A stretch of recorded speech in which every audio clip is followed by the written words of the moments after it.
Hello, my name is Jonathan Forster, and welcome to the Multi-Story Thinking Podcast. I'm an interior designer and educator. My job is to improve quality of life and productivity by helping people to create beautiful and practical spaces to live and work in. The Multi-Story Thinking Podcast takes an educational slant to the interior design world. So sit back, relax, as we help unravel the mysteries of interior design.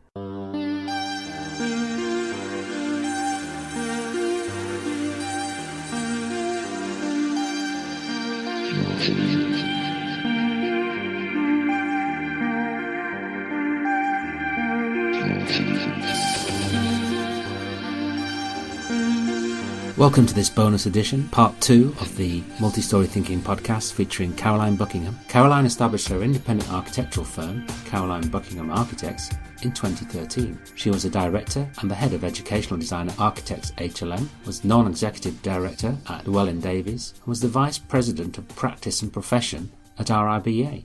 I spoke to Caroline via Zoom with my co-host Kay Hanson from its studio space in the University of Plymouth. In part 2, we learn about Idea Foundation, her concept for creative co-working, and how a theatrical approach can help create spaces for creativity, how interior designers can form an important part of an architectural practice, and we discover Caroline's top trump attributes, and why you shouldn't lead with her tech skills category.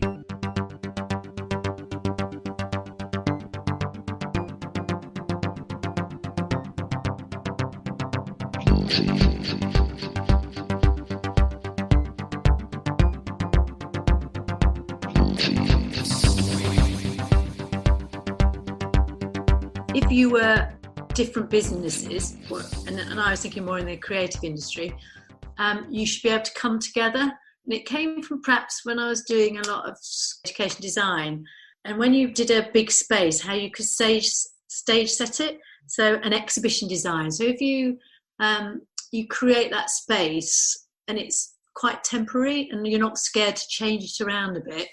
And again, in your projects, one of the hardest things in your business is if you do a housing scheme and it's 5 million and it goes on for 5 years, how do you replace it with the same project? You don't, you replace it with something else. And everything's either long span or short span. So everything has to be changed and flexible. And I'm thinking, well, so you don't need 2 architects, 5 technicians, 3 interior designers. I mean, everything should be, flexible. And Idea Foundation is very much, we used to call it the top trumps. So it's like those top trump cards where you all had different powers for your different abilities. And it meant you could come together and exchange those powers and help each other. So whether it was a fine artist, a photographer, an architect, an interior designer, we all collaboratively work together and, whatever project somebody had, you'd share it and say, well, you come and help me for, 2 beans and I'll give you 3 beans worth of time to, help you on that. So that's the idea behind it. And actually the way I work now is really based on that model. Mm-hmm. But the actual foundation, what I needed to do was I wanted to get that shed. My vision was you had this big shed. It didn't have to be glamorous, but then all together inside you stage set your little environments, and those changed as over the years and the months or as people came and went. I like the idea of the top trump. So if I had your card in my hand, I'm playing Kay. Which of your attributes should I lead with? I want high scoring attributes. Oh dear. We don't know which card Kay's got. Okay. So you have a few attributes. So I think pragmatism.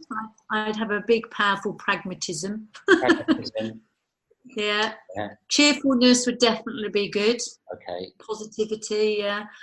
I don't. And then I'd have a few sort of maybe on the business skills to trade, bit of wisdom, be that. Have you got technology? I'd definitely get a very low score. Okay. All right, that's good to know. Great way, of recognising strengths and weaknesses, isn't it? And how you need to work together.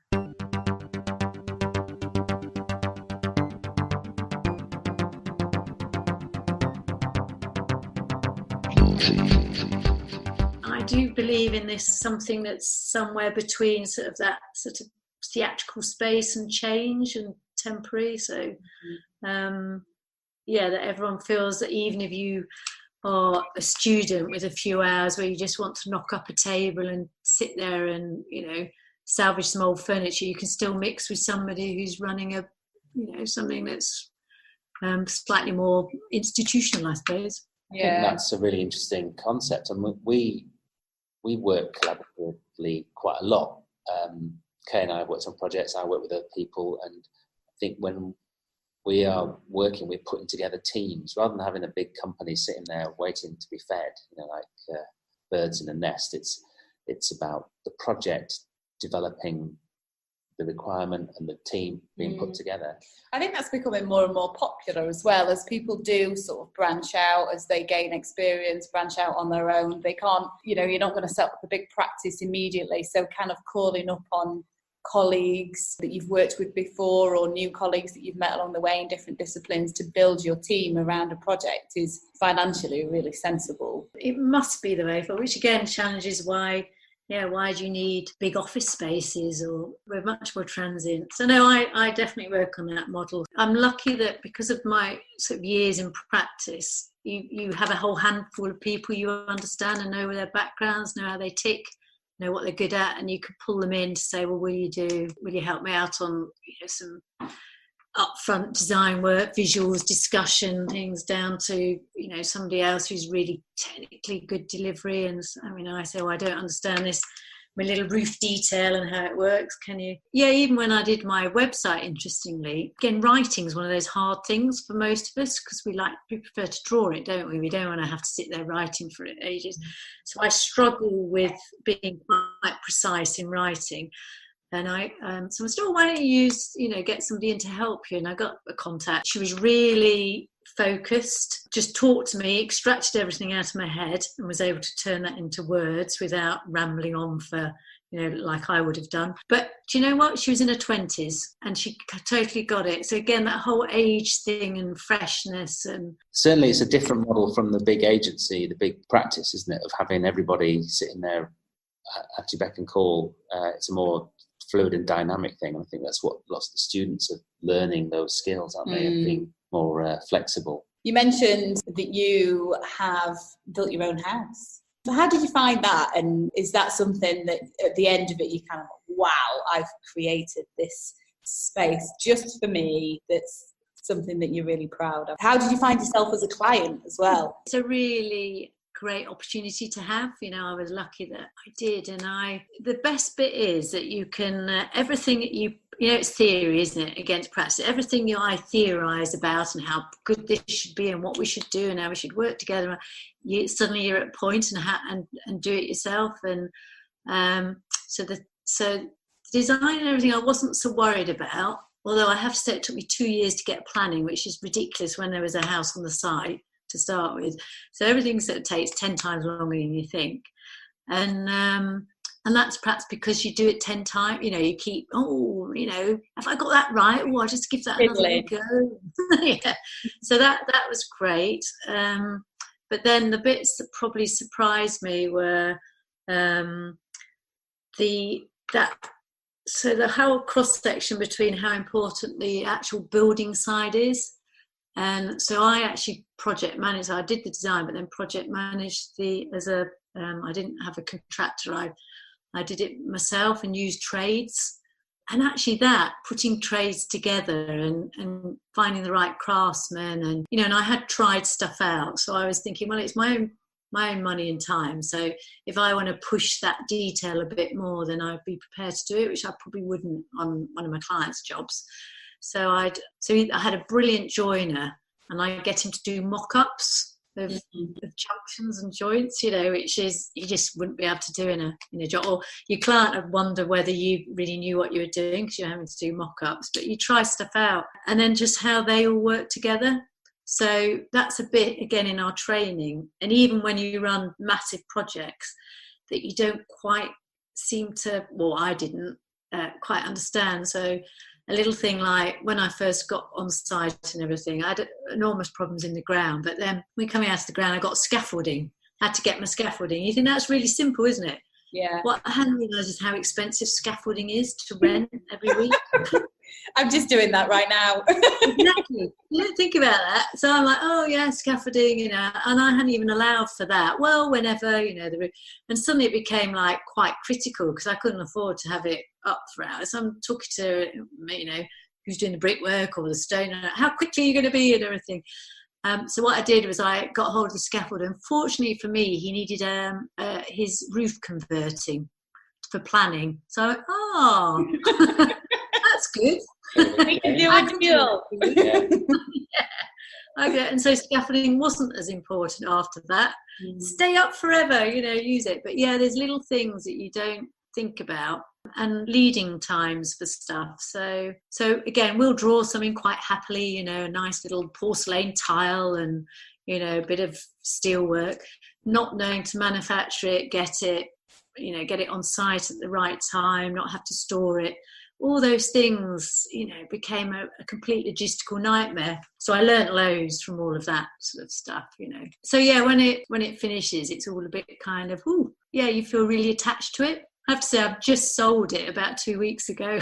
Are you going to do another? Yeah, I'll do another. Yeah.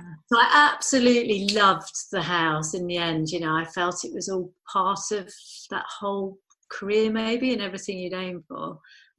So it was very personal, but actually I think I'm big enough to know that it just where it was became quite difficult to commute to.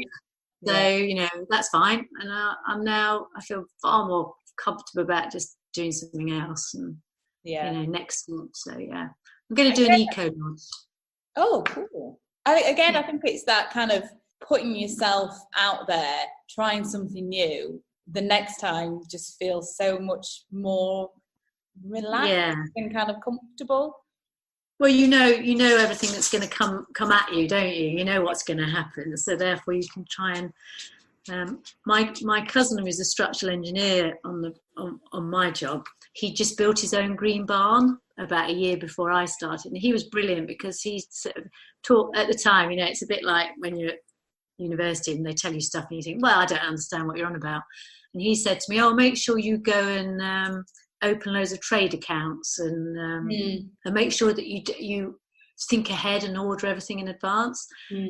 So sensible, because the worst thing is when you're on site under pressure, you don't have enough plasterboard or something, and suddenly you're having to go and buy some at twice the price, and so all of that you don't learn as an architect or a student, but you only learn it when you're trying to do everything. It's that hands-on experience, isn't it? I think whenever you make something, actually make it, or involved very closely with the construction, you see all the details, all the little things you would never know about sitting in a design studio. I think that's why going to site is crucial. As soon as you get into practice, push to get on site, because the way that things are formed on site, you kind of like, oh, okay, that's that section that I've looked at 100 times over, or that word, what does parapet mean? And then you get on site, someone points out, you're like, oh, okay, I know what it is now. Or one of those type of things. And don't be afraid when you get to site to ask the questions, because although it's a bit daunting,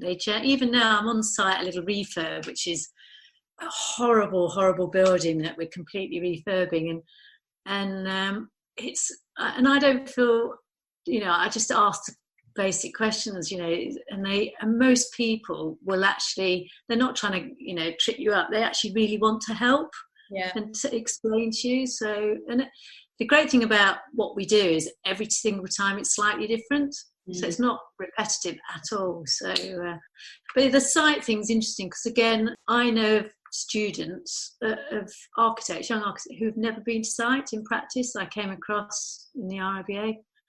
Because of this whole different process of the design side and the construction, and they may never go to site in their whole career, and I just don't get it, don't understand it. No. As you say, as an interior, how could you, an interior designer, imagine specifying all of that, doing all the visuals, and never going to see it? Never seeing it. You wouldn't know how it looked, would you? It'd be weird. I mean, I must admit, crazy. That it sounds mad, but I've done that a few times, designed spaces and never been to them, and just logistically, or the project's not big enough to warrant it, or it doesn't need it, but you lose a connect with your end result, which I think is the key thing, because if you can't physically experience what you design, how do you know whether it's been successful or and not? learning onto the next project as well. Until you go and you see what's worked, what hasn't worked so well, how do you know to take that onto your next project? I think it's important for the sort of young designers to really push to be on site and to be in the thick of it. Yeah, there's nothing better than when you draw your little eaves detail in the office, to go down and see it being chopped by the joiner and put together. Yeah. And everything you put on your computer to 0.5 of a mil, you realise actually it's slightly irrelevant. Yeah, absolutely. If you were kind of giving any tips to young designers, what would they be if you had to say to your younger self coming out of Sheffield, the University of Sheffield? What would you say? What would you recommend that? Oh, it's so. I mean, I think sort of acknowledge that we're all slightly different. So don't try and box yourself into a corner too quickly. So you've got to work out when you go into your practice, and that's probably the hardest step of what you do first. But try and look around and experience as much as you can. So because your gut will tell you what's right for you, and then you've got to go and give it a go. Some of it, there will be highs and lows, and some of it's hard graft, but you've probably got to do the hard graft a bit to work out and learn from it, and then move on. But just try and read as much, look as much. I mean, nowadays everything's so easy to sort of get online, isn't it, and have a look around. But talk to your other professionals. We don't do that enough, to chat about stuff, But yeah, I always think in yourself, you'll know, you have a feeling of what you think's right and wrong. So go with that feeling, and then you probably won't get it wrong. Just thinking There's no magic wand, I'm afraid. Oh, that's disappointing. Thinking about interior design within an architectural practice, HLM have a strong emphasis on that.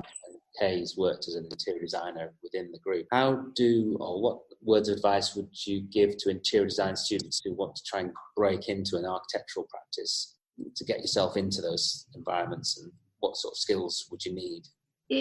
I mean, they have an absolutely different way of coming at things, which I think that's why it's so good to have not just into any disciplines together. Really opens everyone's mind. So I think if you particularly are interior design and wanted to go more towards an architectural side, I think what I love about the training and what you have to offer is that sort of flair, knowledge, visuals. You've got a very visual sort of aspect. But again, now I've worked with top sort of interiors, as in just doing what I call excuse me, Kay, for this, but cushions and curtains is some of my current work, to other ones more like Kay, I have to say, and some others who are absolutely in architecture, they absolutely get the detail and the technical side of it, the product, not just the product knowledge of being able to come up with the best tile and paint and colours, but actually understand how those tiles go together, what the consequences are in how you plan the fittings of the shower valve so it's the practical, so as well as knowing your products, the flair, the visuals, everything else, that you practically know how it goes together. And that if you've got that, you'll be absolute gold dust in architectural practice. It's funny, some of the work I'm just doing at the moment is much more interior design led. At the moment, the whole thing is a lot of refurbishment.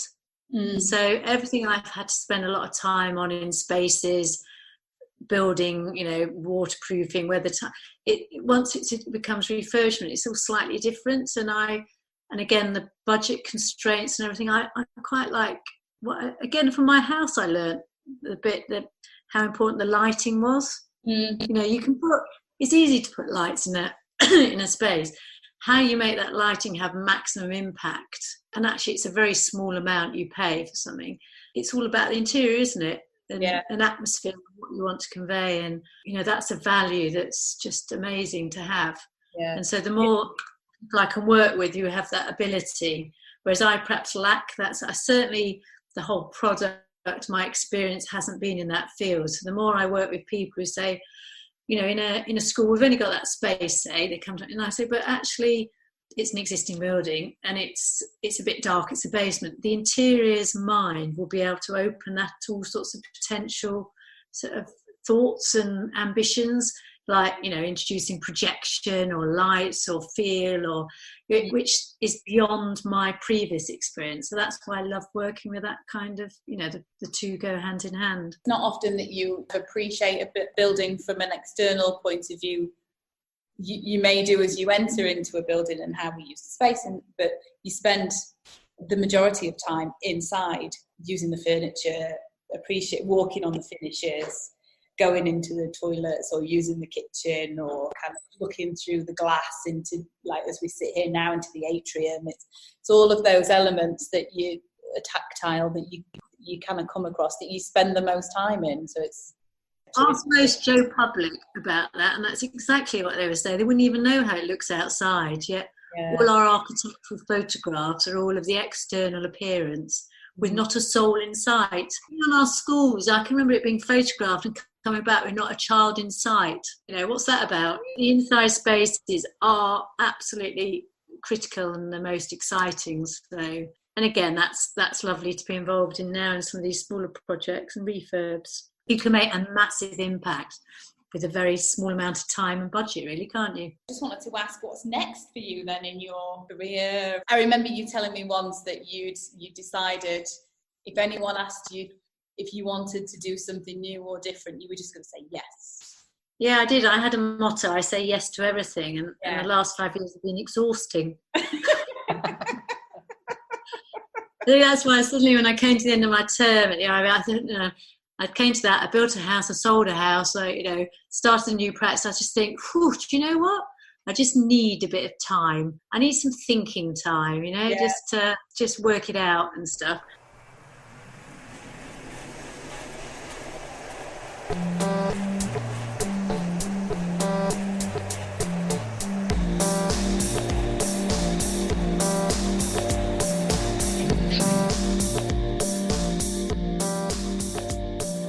Thanks again to Caroline for that extended chat. We had such a great time talking to her, and her experience and insight is invaluable. She talked a lot about the role of interior designers within architectural practices and their attention to detail and the need for team working and collaboration. If you fancied learning how to do that, come down to the University of Plymouth, where we teach our interior designers to do exactly that, with a hands-on approach to crafting the interior, and you'll develop skills that will enable you to slot nicely into architectural practices like Caroline's. If you want to be a kick-ass interior designer, there's a link in the notes. Check out what we're doing in Plymouth. Thanks again to Kay Hanson. Kay's been invaluable in the process of setting up this podcast. I'd like to thank her for all her time and effort. And also to Dave Clark from I Am The How, who's helped me with the technical side of things. And of course, Mark Frith for the music. Thanks for listening. See you soon. Bye.